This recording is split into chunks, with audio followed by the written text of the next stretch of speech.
Thank you very much, Margarita.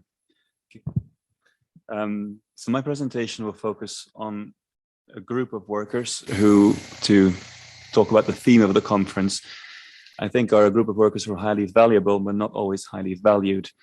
And they're workers with very few rights and protections, even though they are vulnerable workers. What I'm specifically talking about here is a subgroup of own account workers or self-employed workers without employees. I think before I start, it's useful to think about them as platform workers. This is the obvious example that comes to mind: delivery riders, share ride drivers. But there's also examples outside the platform economy. In some countries, hairdressers or plumbers or truck drivers also work along those lines. They work as own account workers. But what I will argue is that they are vulnerable in some ways, and they do not always receive the rights and protections that they, I think, should be entitled to. So many of these, we've been warning about this issue even before the crisis. And obviously the crisis showed, as Bettina just said, that these workers were highly, highly vulnerable. And countries often scrambled emergency measures together to try and support these workers, often effectively so. But it does make us think about, let's think about the long run. Let's make this more sustainable.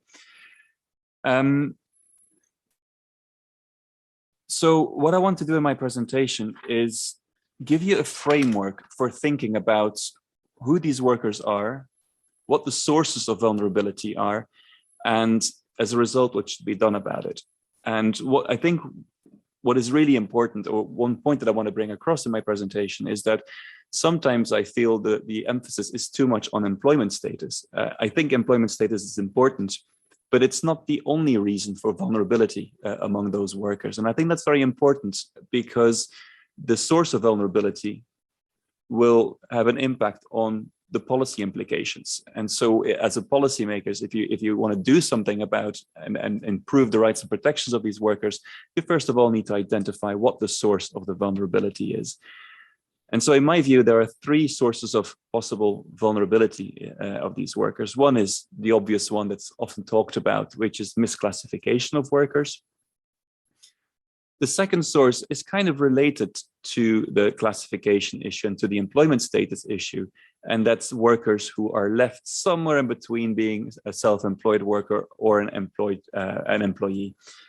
So it's kind of related to the classification issue, but in practice, in many countries, once the classification issue is solved, people who are in the gray zone are kind of forgotten about. But the third source of vulnerability, I would argue, is monopsony power. And I think there are self-employed workers who are proper self-employed workers, but who find themselves in a position where they have very little bargaining power and very few outside options vis-a-vis their clients or their employers. And I think if that is the case, the policy solutions are very different from the first and two cases. Of course, I don't think these are mutually exclusive categories. I think in many cases, workers will face variants or all three of them together. So let's start with the classification issue, the employment status issue. As you probably know, in Italy is no exception to this. There's been a lot of court cases around the status of some of the employment status of some of these workers. Are they employees or are they self-employed workers? And I just want to remind you of why there's so much at stake in these court cases. In most countries, if you're an employee, you're covered by labor market regulation. So what does that mean? You have employment protection. You cannot be fired from one day to the next. You often have to give people an advance warning. Often there's severance pay. So there's all sorts of, you can't fire anybody for any reason. There's all sorts of regulations around the dismissal of workers. If you're an employee, you're also covered, obviously, by minimum wage legislation. You're covered by working time. So you have a right to holidays. You have a right to switch off at a certain point of time. Anti-discrimination tends to cover most self-employed workers in most countries as well. Bettina's already referred to social protection. In most countries, self-employed workers have some social protection, but not quite the same as employees. So they might have some pensions, although often it's not the same level of pensions. They often do not have access to unemployment insurance. So when they lose their source of income, they're left to their own devices. In some cases, they're not even covered for accident, sickness, and invalidity insurance. Parental benefits tend to be more universal. The third right that, and I think we've already heard about this from Ilaria as well, is that if you're an employee, you have a collective bargaining right. So a union will represent you, and a union can bargain on your behalf and get better working conditions and wage as a result. Whereas if you're a self-employed person, you are treated by competition law as a business. So you have no right to collective bargaining, because that would be, unfair competition. You'd be setting rates and it would be collusion. I've mentioned skills here as well, just in passing, because to some extent, skills training policies sometimes benefit the employees more than the self-employed as well. So clearly, a lot is at stake when you talk about employment status, and that's why there's been so many court cases around this. Now, so this misclassification, I think some of these workers are misclassified. There's no doubt about it. Now, how do you deal with this? I think sometimes the rules and regulations need to be clarified. I think sometimes the rules and regulations need to be updated.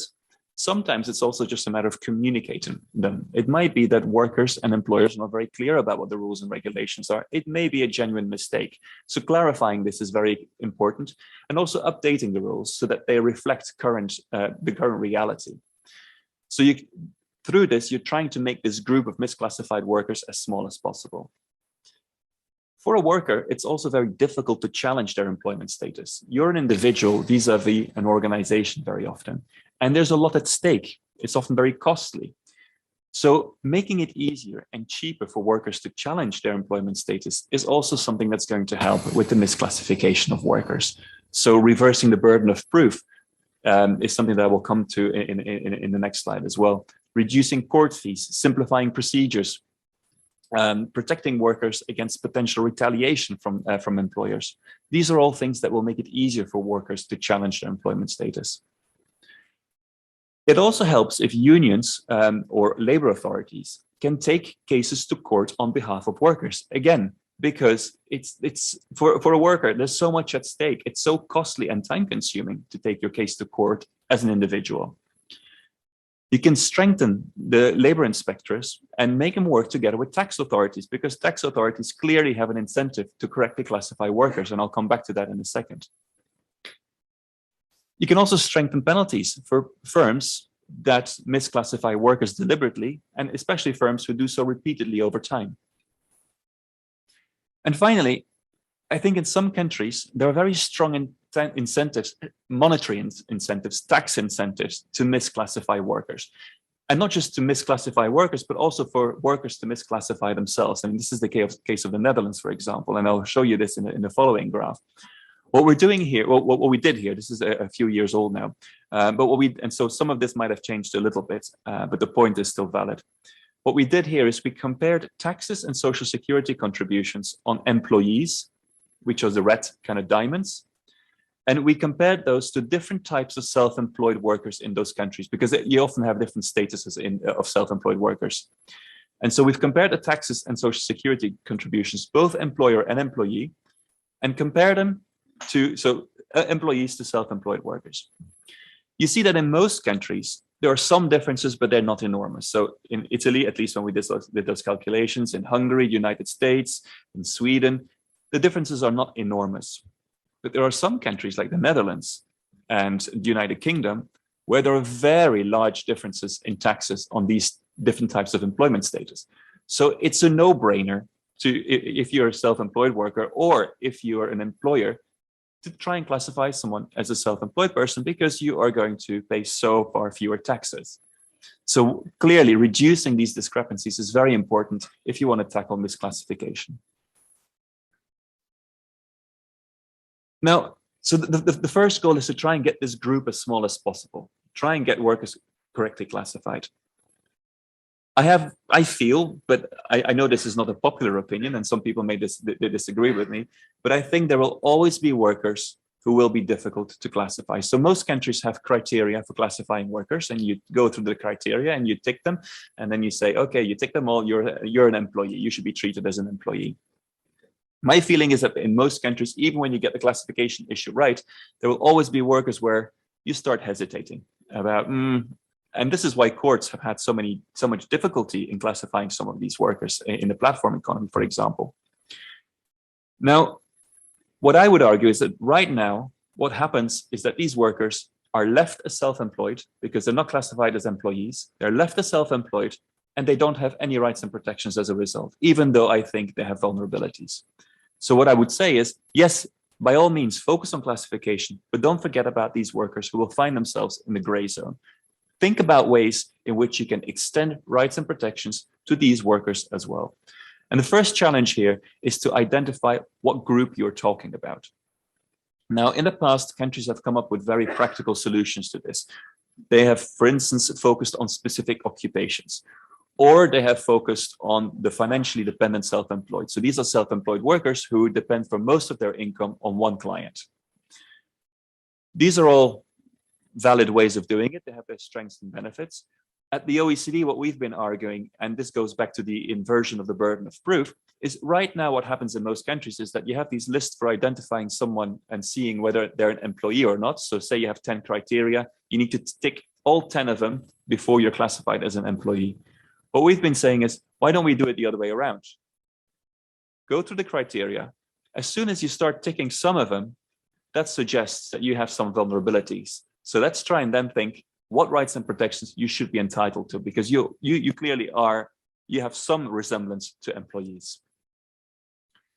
So the second step then is to try and decide what rights and protections you're going to extend to this worker. And that's not always easy.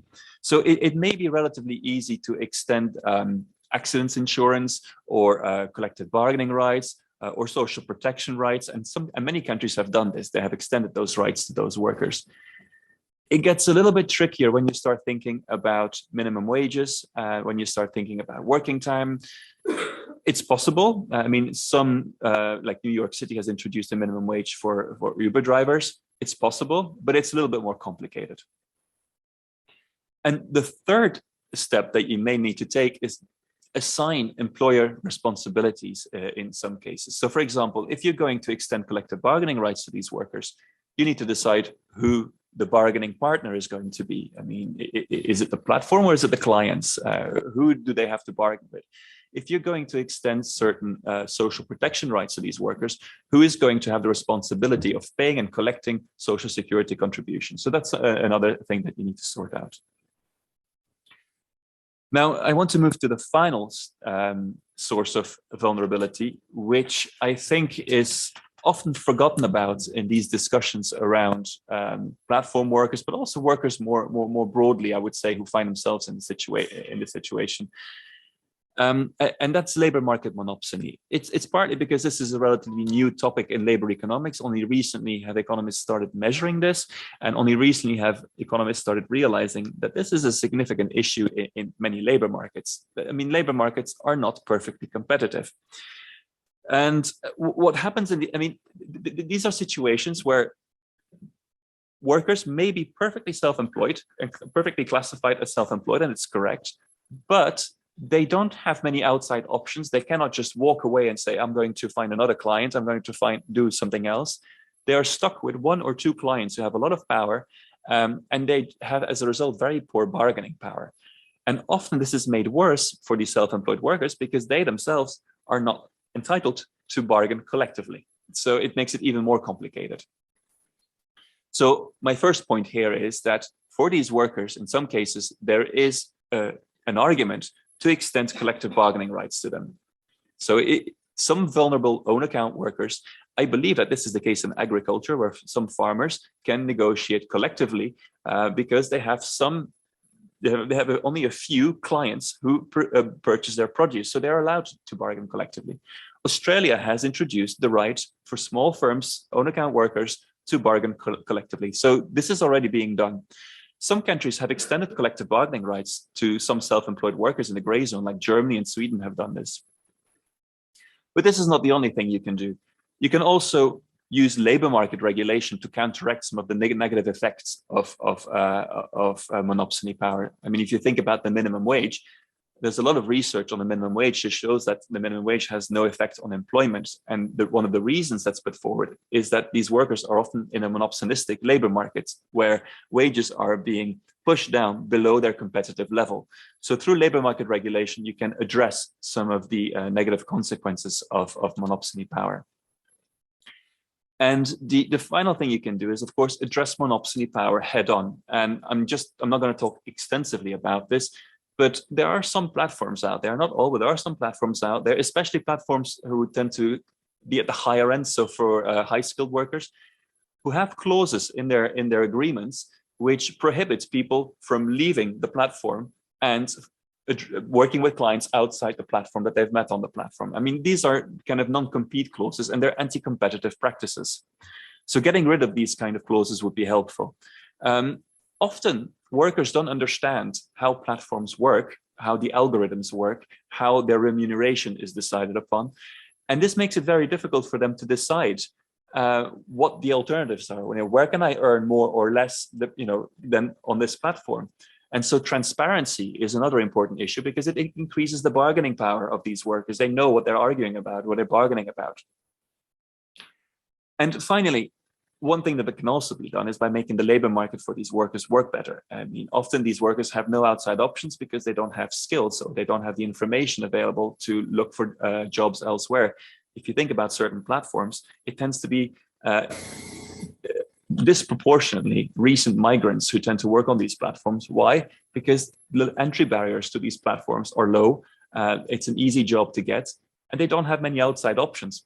But immediately you can see how that puts them in a very poor bargaining position vis-a-vis the platform. So I've come to the end of my presentation.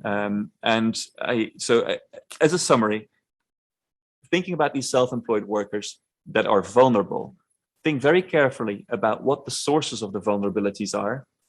Is it misclassification? Or is it that even when they're correctly classified, they have some vulnerabilities similar to employees? Or is it that they have an issue with bargaining power and they're facing a monopsonistic labor market? So that's the end of my presentation. Thank you very much for your attention.